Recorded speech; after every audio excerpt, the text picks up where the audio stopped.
আসসালামু আলাইকুম, কেমন আছেন সবাই? আশা করছি সবাই ভালো আছেন। আমরাও খুব ভালো আছি। আপনাদের মাঝে আর একটি ব্লগ নিয়ে চলে আসলাম। আর আজকের ব্লগটি ছিল অন্যরকম। আপনারা অনেকেই জানেন যে আলপনা রুবি নামক একটি ভাইরাল চ্যানেল ছিল। সেই আলপনা রুবি আর বেঁচে নেই, সে চলে গেছে এক অজানা দেশে। সে আর ফিরে আসবে না। আমরা তার প্রতিটা ব্লগ আমরা নিয়মিত দেখি, তার শর্ট ভিডিওগুলো দেখি, কিন্তু কয়েকদিন দেখতে পাইনি তাদের শর্ট ভিডিওগুলি। তারপরেই জানা যায়, কয়েকদিন পরই জানা যায় যে আলপনা রুবি অসুস্থ, সে কারণেই তারা ভিডিও দিতে পারেনি।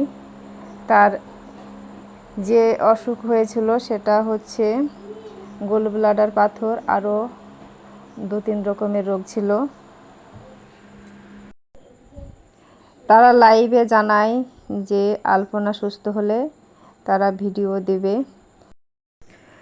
তা আর হলো না। তারপরেই জানা যায় সে নাকি গত রাত্রিতে মারা গিয়েছে। একথা শোনার পর খুব মন খারাপ করছিল।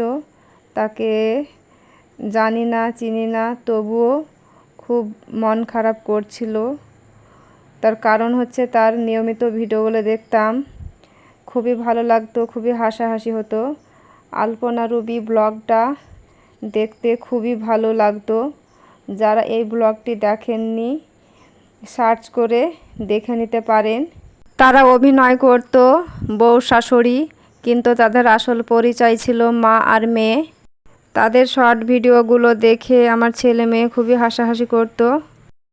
তার মা ছিল স্বামীহারা। সে ছোট অবস্থায় তার বাবাকে হারিয়েছে। তার একমাত্র সন্তান আজকে হারালো।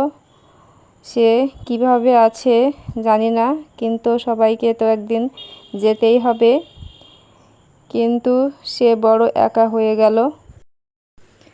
আলপনার বয়স হালকা, তার এমন বয়স হয়নি, সবে তার বিয়ে হয়েছে, কয়েক বছর হলো। তাকে যেন ভালো রাখে উপরওয়ালা, সে যেন যেখানে আছে সেখানে যেন ভালো থাকে। ভিডিওটি আর লম্বা করছি না, সবাই সবাইকে শেয়ার করবেন। আর সবাই সবার শরীরের যত্ন নেবেন, ভালো থাকবেন, সুস্থ থাকবেন। আল্লাহ হাফেজ।